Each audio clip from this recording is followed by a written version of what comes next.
Hello students, welcome to our YouTube channel. आज के video में हम नर्सिंग कॉम्पिटिटिव एग्ज़ाम के लिए कुछ इंपॉर्टेंट क्वेश्चंस डिस्कस करने वाले हैं, जिसमें हम रेस्पिरेटरी सिस्टम से रिलेटेड कुछ इंपॉर्टेंट एमसीक्यू डिस्कस करेंगे। यदि आप हमारे चैनल पर नए हैं और आपने हमारा चैनल सब्सक्राइब नहीं किया है तो प्लीज़ रेड बटन पर क्लिक कर लीजिए और हमारा चैनल सब्सक्राइब कर लीजिए।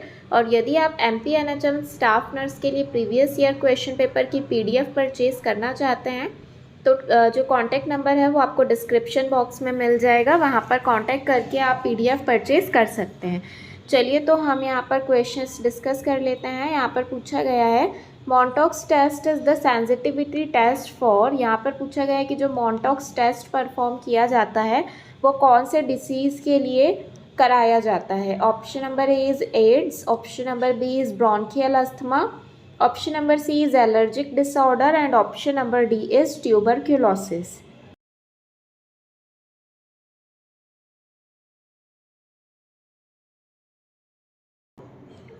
तो यहाँ पर इसका जो राइट आंसर है that is option number D, tuberculosis. Tuberculosis को आइडेंटिफाई करने के लिए मॉन्टॉक्स टेस्ट कराया जाता है। उसके बाद पूछा गया है the destruction of alveolar wall is called as. यदि जो एल्वियोलर वॉल्स हैं वो डिस्ट्रक्शन हो जाए, उनमें डैमेज हो जाए, जो एल्वियोलाई की ये वॉल्स रहती है यदि ये डैमेज हो जाए तो उसके लिए कौन सी टर्म यूज़ की जाती है। Option number A is emphysema, option number B is bronchitis, option number C is emphysema and option number D is lung abscess.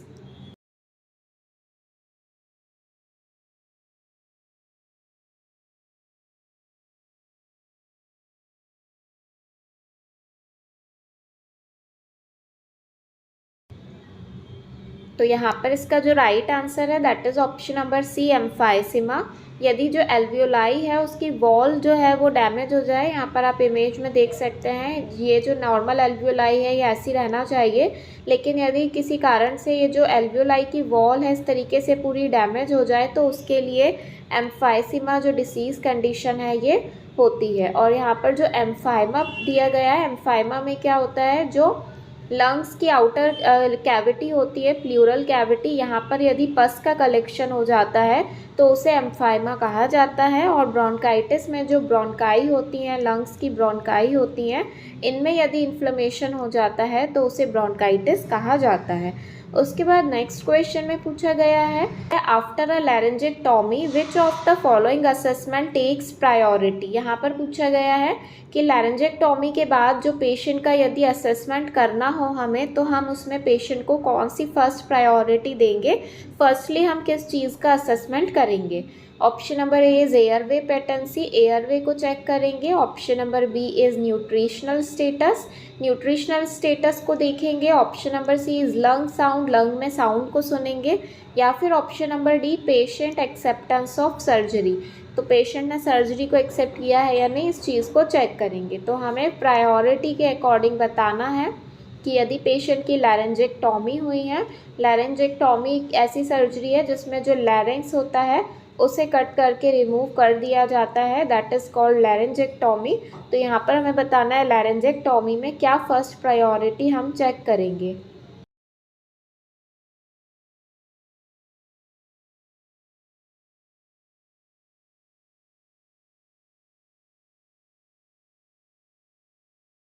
तो यहाँ पर इसका जो राइट आंसर है that is option number A, airway patency. हमें patient की जो है एयरवे पेटेंसी को चेक करना है कि पेशेंट को जो है सांस लेने में कोई दिक्कत तो नहीं हो रही है, वो चीज़ हम पहले चेक करेंगे अगर पेशेंट की लैरेंजेक्टोमी हुई है तब। उसके बाद पूछा गया है the common use of bacterial sore throat is. यहाँ पर पूछा गया है बैक्टीरियल सोर थ्रोट होने का क्या कॉमन कॉज हो सकता है, कौन से बैक्टीरिया के कारण पेशेंट को सोर थ्रोट हो सकता है। Option number A is beta hemolytic streptococcus, option number B is mycoplasma pneumoniae, option number C is corynebacterium and option number D is Mycobacterium.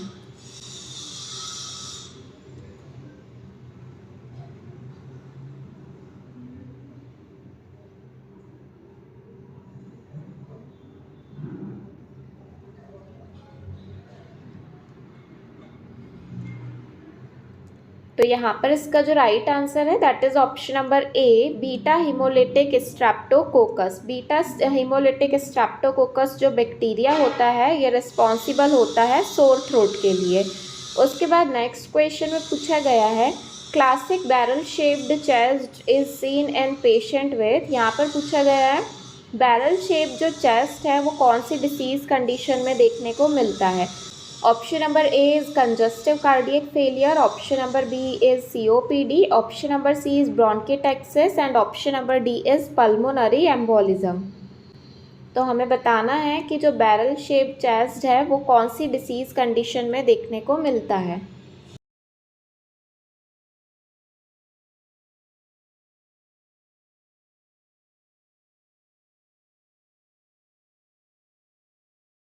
Right answer है that is option number B, COPD. COPD is chronic obstructive pulmonary disease. COPD वाली disease condition में patient में barrel chest देखने को मिलता है। यहाँ पर आप देख सकते हैं इस तरीके से जो बैरल जैसा शेप हो जाता है चेस्ट का, इसलिए इसे बैरल चेस्ट शेप कहा गया है। उसके बाद पूछा गया the length of an adult trachea is. एक एडल्ट ट्रैकिया की जो लेंथ है वो कितनी रहना चाहिए। Option number A 6 to 8 centimetre, option number B is 10 to 11 centimetre, option number C is 14 to 15 centimetre and option number D is 16 to 20 centimetre.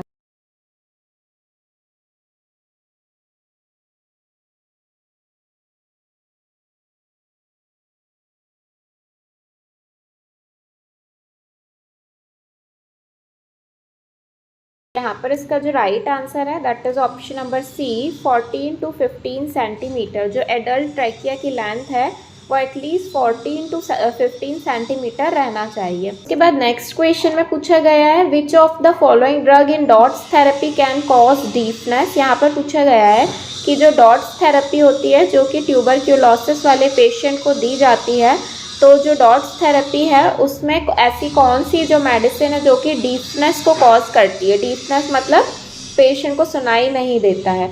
Option number A is ethambutol, option number B is isoniazid, option number C is rifampicin and option number D is streptomycin.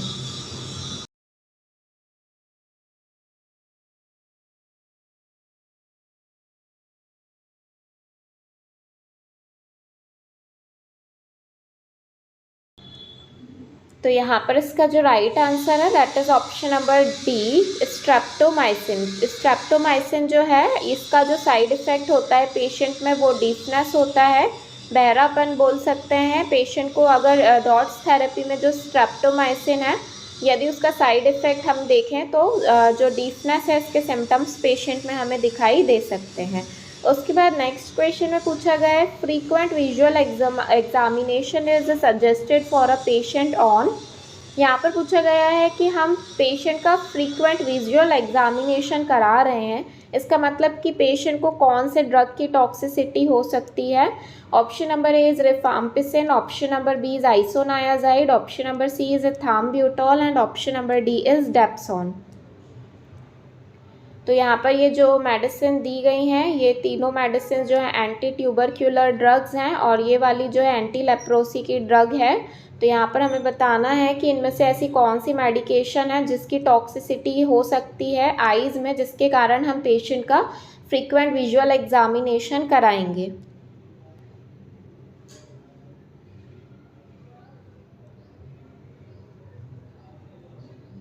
तो यहाँ पर इसका जो right answer है that is option number C, ethambutol. Ethambutol जो drug होती है anti tubercular drug है ये, तो इसकी वजह से जो है पेशेंट में आई में जो है विजन में प्रॉब्लम हो सकती है, तो इसलिए हम विजुअल एग्जामिनेशन पेशेंट का कराएंगे।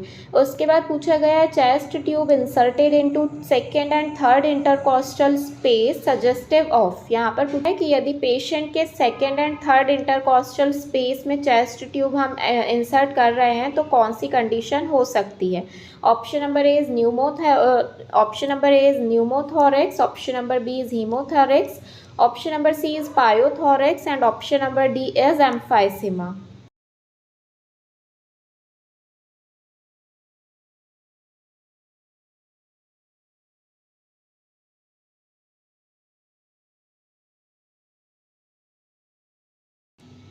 तो यहाँ पर इसका जो राइट आंसर है that is option number A, pneumothorax. Pneumothorax जो कंडीशन होती है, इस कंडीशन में जो है हम पेशेंट के second and third intercostal space में चेस्ट ट्यूब को इंसर्ट करते हैं।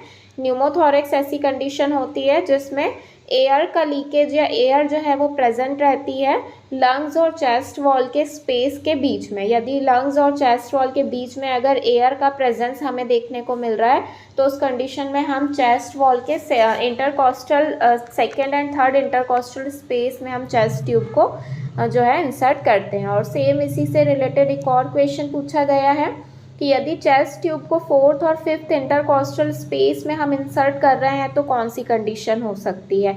Option number A is pneumothorax, option number B is haemothorax, option number C is pyothorax and option number D is emphysema.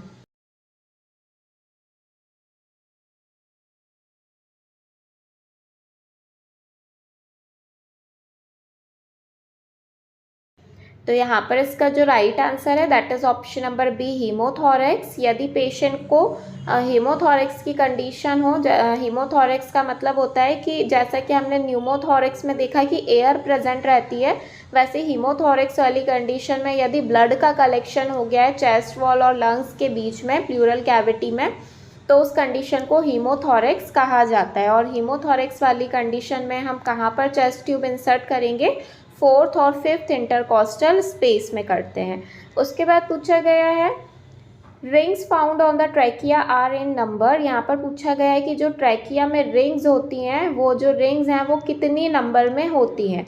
Option number A is 8 to 10 rings होती हैं, option number B is 5 to 7, option number C is 16 to 20 and option number D is 10 to 13।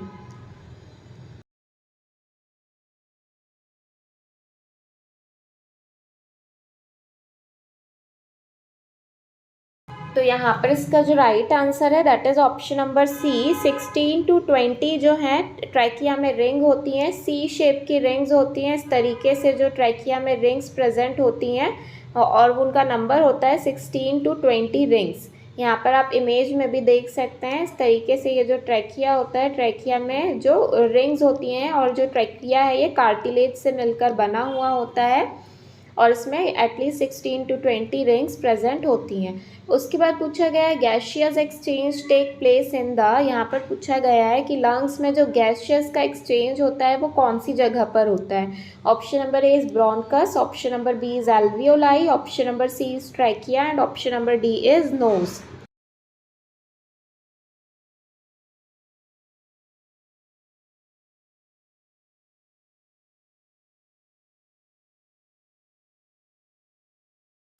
तो यहाँ पर इसका जो right answer है that is option number B, alveoli. Gaseous का जो एक्सचेंज है ये एल्वियोलाई में होता है।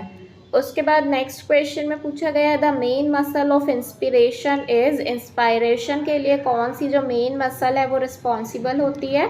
Option number A is diaphragm, option number B is rectus abdominis, option number C is scalenus anterior and option number D is internal intercostal.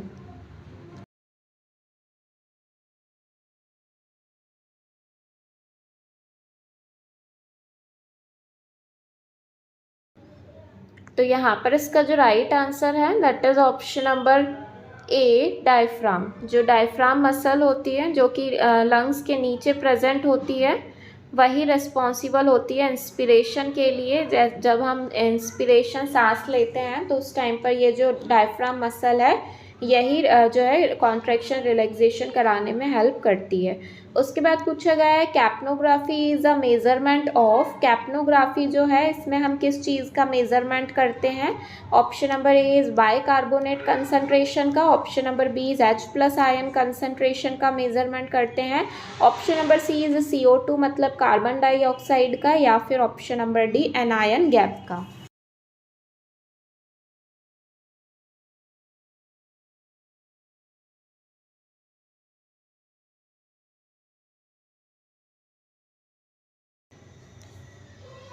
तो यहाँ पर इसका जो राइट आंसर है that is option number C, CO2 concentration. Carbon dioxide के concentration का जो है कैप्नोग्राफी में मेज़रमेंट किया जाता है। Capnography is measurement of CO2 concentration. उसके बाद पूछा गया है all of the following disorder are chronic pulmonary disorder COPD except. यहाँ पर पूछा गया है कि ये सभी जो है COPD क्रॉनिक पल्मोनरी डिसऑर्डर के अंदर आती हैं सिर्फ किसी एक को छोड़ के। Option number A is emphysema, option number B is bronchial asthma, option number C is chronic bronchitis and option number D is pleural effusion. तो यहाँ पर हमें बताना है कि ये सभी जो डिसीज़ हैं ये COPD में आते हैं सिर्फ किसी एक को छोड़ के।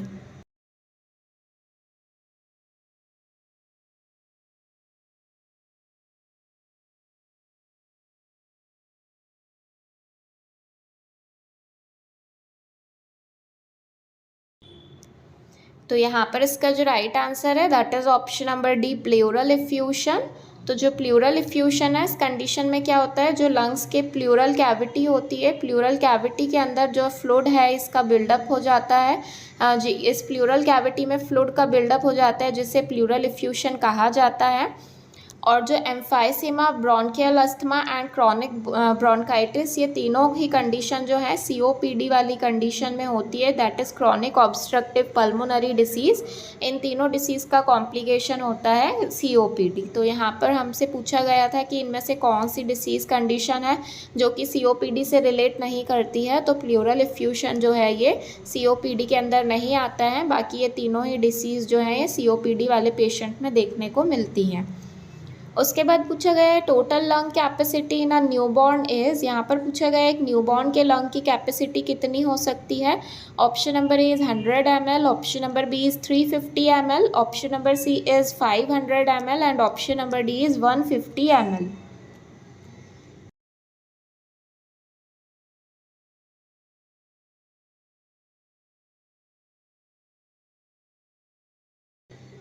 तो यहाँ पर इसका जो राइट आंसर है that is option number D, 150 ml। 150 ml at least जो है न्यूबॉर्न के लंग की कैपेसिटी होती है, और यदि एडल्ट का देखा जाए तो एडल्ट के लंग की कैपेसिटी 6 लीटर होती है। उसके बाद पूछा गया है a disease condition caused by bacteria and characterised by fluid filled alveoli and inflammation is. यहाँ पर पूछा गया है कि ऐसी कंडीशन जिसमें पेशेंट के लंग्स में जो है जो एल्वियोलाई प्रेजेंट होती हैं उन एल्वियोलाई में फ्लूइड का कलेक्शन हो जाए, एल्वियोलाई के अंदर फ्लूइड का कलेक्शन हो रहा है, एल्वियोलाई में इन्फ्लामेशन हो रहा है, प्लस बैक्टीरिया प्रेजेंट है, तो ऐसी डिसीज़ कंडीशन कौन सी कंडीशन होगी। Option number A is COPD, option number B is emphysema, option number C is pleural effusion and option number D is pneumonia.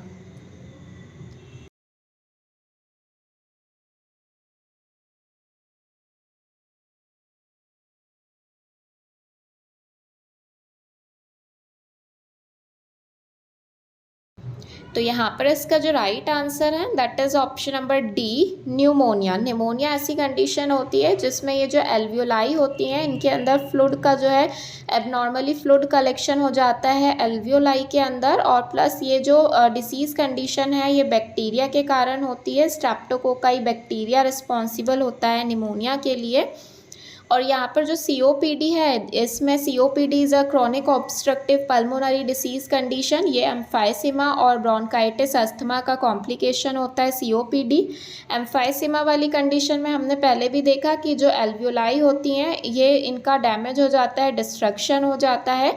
और प्लूरल एफ्यूशन वाली कंडीशन में क्या होता है, जो लंग्स के आउटर कैविटी होती है प्लूरल कैविटी, इस प्लूरल कैविटी में अबनॉर्मली फ्लूइड का बिल्डअप हो जाता है। तो यहाँ पर इसलिए हमसे पूछा गया था कि जो एल्वियोलाई है एल्वियोलाई में एबनॉर्मल फ्लूइड का कलेक्शन हो रहा है, तो यहाँ पर इसका राइट आंसर है निमोनिया। उसके बाद पूछा गया है epistaxis management include the following action except. यहाँ पर पूछा गया है एपिटेक्सिस का मैनेजमेंट में हम क्या एक्शन करेंगे। ये सभी एक्शन हम कर सकते हैं किसी एक को छोड़कर, और एपिटेक्सिस ऐसी कंडीशन है जिसमें नोज़ ब्लीडिंग होती है पेशेंट को। तो यहाँ पर हमें एपिटेक्सिस के मैनेजमेंट में क्या नहीं करना है वो बताना है। Option number A is allowing the patient to sneeze, patient को स्नीज के लिए अलाउ करेंगे। Option number B is applying pressure by pinching the nose, जो नोज़ है उसमें प्रेशर अप्लाई करेंगे पिंचिंग करके, मतलब हम जो नोज़ है उन पर उन्हें दबा सकते हैं, प्रेशर अप्लाई कर सकते हैं अपने फिंगर से। Option number C is applying ice over the nose, या फिर नोज़ के ऊपर आइस अप्लाई करेंगे। Option number D is keeping the patient in sitting position with neck flexed, patient को सिटिंग पोजीशन में बैठा लेंगे एंड जो उसकी नेक है उसको फ्लेक्स करेंगे। इसमें से ऐसी कौन सी कंडीशन है जो कि हमें नहीं करनी चाहिए यदि पेशेंट को नोज़ ब्लीडिंग हो रही हो तब?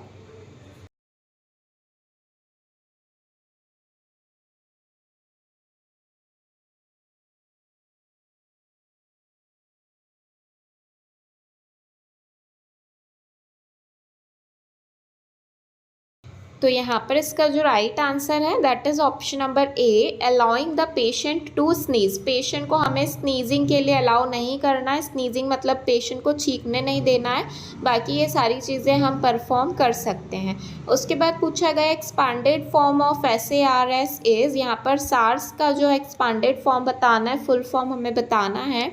Option number A severe acquired respiratory syndrome, option number B is severe acute respiratory syndrome, option number C is severe acute reproductive syndrome, and option number D is severe acquired reproductive syndrome।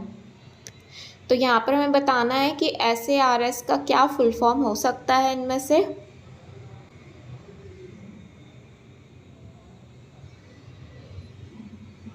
तो यहाँ पर इसका जो right answer है that is option number B, severe acute respiratory syndrome. SARS का full form है severe acute respiratory syndrome. SARS जो disease condition है ये एक प्रकार की हाईली कॉन्टेजियस डिसीज़ कंडीशन है। इसी की वजह से जो है कोरोना वायरस डिसीज़ कंडीशन हुई थी। पहले फर्स्टली इसे जो है 2002 में डायग्नोस किया गया था चाइना में, और फिर जो अभी सेकेंड में जो फिर से सार्स जो है वो कोविड-19 का उसे न्यू जो नेम दिया गया है that is covid, corona virus disease 19 यहाँ पर इसे नाम दिया गया है। और ये जो अभी 2019 में चाइना के वुहान में दिसंबर 2019 में इसे वापस से देखा गया था, और इसे it was declared pandemic by WHO on 11 March 2020। तो इसे WHO के द्वारा पैंडेमिक डिसीज़ घोषित किया गया है 11 मार्च 2020 में। उसके बाद पूछा गया है विच of the following nursing diagnosis is a priority for a patient diagnosed with pneumonia. यहाँ पर पूछा गया है कि यदि एक पेशेंट है जिसे निमोनिया है और हम उसका नर्सिंग डायग्नोसिस बना रहे हैं तो हम फर्स्ट प्रायोरिटी किस चीज़ को देंगे। Option number A is fluid volume deficit, option number B is risk for infection, option number C is impaired gas exchange, and option number D is ineffective coping.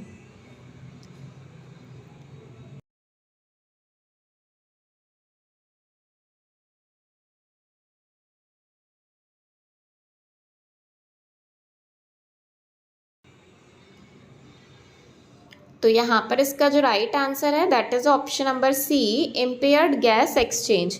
जैसे कि हमने देखा था निमोनिया वाली डिसीज़ कंडीशन में क्या हो रहा था कि जो एल्वियोलाइन थी उसमें फ्लूइड का कलेक्शन हो रहा था एबनॉर्मली, तो इसलिए जो निमोनिया वाली कंडीशन होगी एल्वियोलाई में फ्लूइड का कलेक्शन हो जाएगा, तो जिसके कारण जो गैस एक्सचेंज है वो अच्छे से नहीं हो पाएगा। इसलिए हमें ध्यान रखना है कि पेशेंट का जो गैस एक्सचेंज है वो इम्पेयर्ड होगा, तो उसे हमें जो है मेंटेन करके रखना है। इसलिए निमोनिया वाली कंडीशन में फर्स्ट प्रायोरिटी हम इम्पेयर्ड गैस एक्सचेंज को देंगे। उसके बाद पूछा गया है bleeding for the nose is known as, यदि पेशेंट की नोज़ से ब्लीडिंग हो रही है तो उसके लिए क्या टर्मिनोलॉजी यूज़ करेंगे। Option number A is epistaxis, option number B is haemoptysis, option number C is haematemesis, and option number D is haematuria.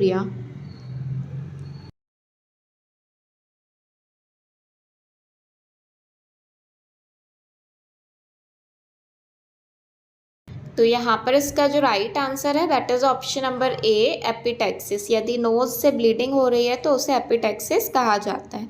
तो आज के वीडियो में हमने नर्सिंग कॉम्पिटिटिव एग्ज़ाम के लिए इंपॉर्टेंट क्वेश्चंस डिस्कस किए हैं। यदि आप और क्वेश्चंस देखना चाहते हैं तो हमारे चैनल पर MPNHM स्टाफ नर्स की प्लेलिस्ट क्रिएट की हुई है, आप वहाँ पर जाकर और क्वेश्चंस देख सकते हैं।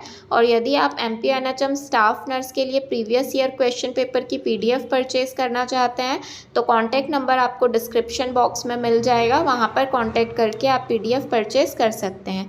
Thank you.